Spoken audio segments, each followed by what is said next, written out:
Welcome to Government Unit 4, pages 39 through 40, polls.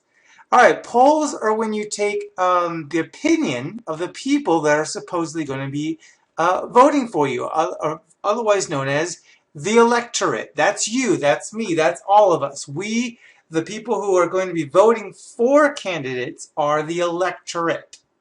And polls are supposed to measure what we think about candidates and the issues that are important to us. What do we think about the issues that we see on TV? Just to find out what our opinions are on anything and everything.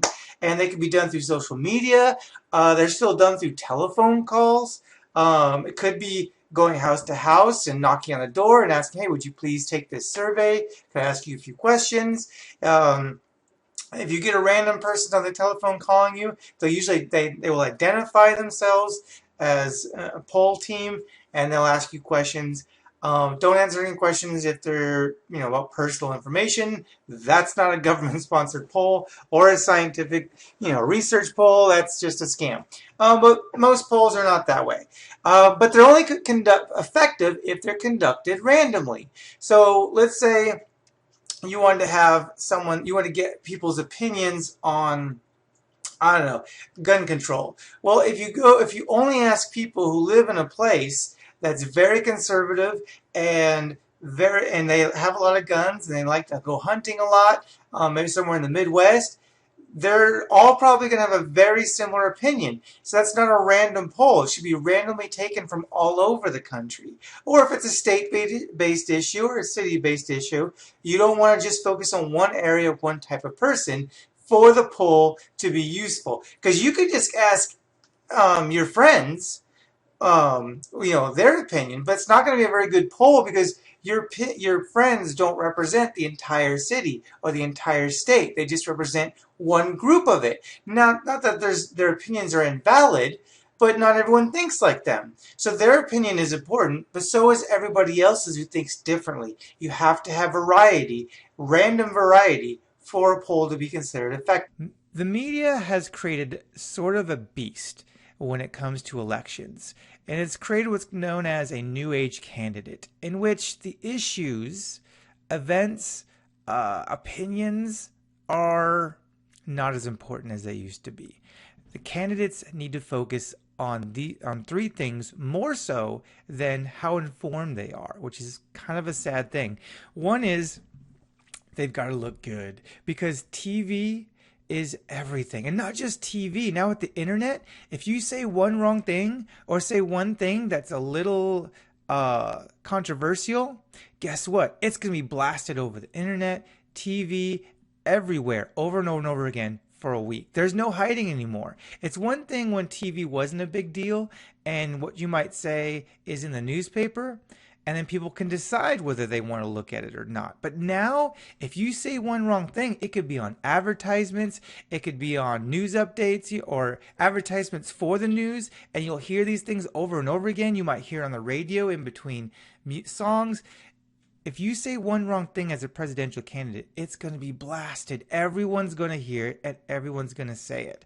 And things can get twisted really easily. Maybe you didn't really say anything that bad, but someone can just take one sentence out of your statement. And if they don't hear the rest of the statement, that one sentence by itself, ignoring everything else, could make you look really bad. That's not fair. It's not right. It's kind of being dishonest. But it's the way things work now. So candidates have to focus a lot of time and energy into looking and sounding very right, very good, and uncontroversial. So a lot of candidates end up looking very similar. You've got to be engaging. You've got to be funny. You've got to be entertaining. Go on Saturday Night Live. Look funny. You've got to entertain people. Because your people aren't going to sit and listen to long speeches like they once did. You still have to make them. But you've got to be entertaining, because people want something quick that they can just take and move on. That's not good. That means people don't care about being informed. They just want to get some information that can take in about 1 minute so they can go back to doing something else. So we have a lot of people that are not informed because they just want the entertainment value. So that's what they're getting. That's what candidates who are running for things like president are going to do, because that's what people want, even if what people want isn't necessarily a good thing. Finally, confidence. But this has never been a new thing. You've got to look like you own the place. You got to be acting like you're already president, even if you're not. You've already won the election, even if you haven't. That's the three most important things for a candidate to think about. Something that is still important, but not as important, is, like I mentioned, the issues. How informed, how knowledgeable are you on all the different things that your position, your elected office has to handle? Most of those things are not interesting. They're not entertaining. But if you say the wrong thing about them, they can become interesting for the wrong reason. So a lot of candidates, again, they try to look and sound very similar, kind of like Pepsi and Coke. Pepsi and Coke, are they different? Yes. Are they very different? No. They're pretty similar.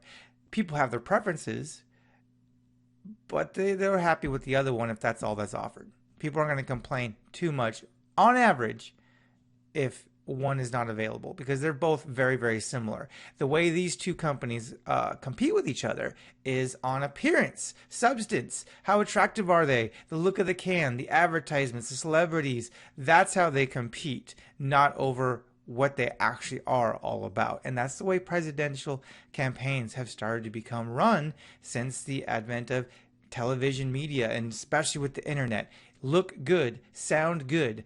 That is how you win, because it doesn't take much to sound bad. And voicing an informed opinion on a topic that's controversial, great way to lose an election, even if you got the best, smartest opinion. So they avoid opinions. They avoid saying anything that's too different from their opponent, even if they're different parties, because it's not about what you think, it's about how you look.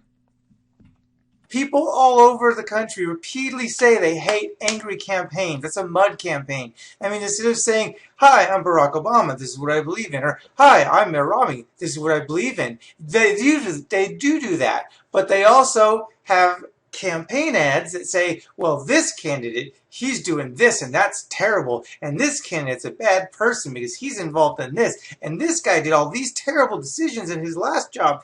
And that's where most campaigns how most campaigns are written.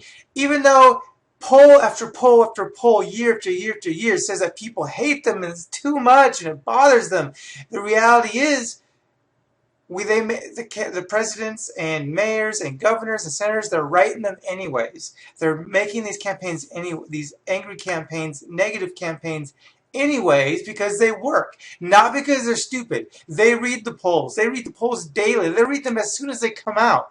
But they also see the effect on their campaigns. The guys who don't get their hands dirty, the guys who don't point out the flaws of the opponent, don't tend to win elections. So even though we say we hate them, we're watching them, we're soaking them all in, we're remembering, and that's all about. That's what advertisement is all about.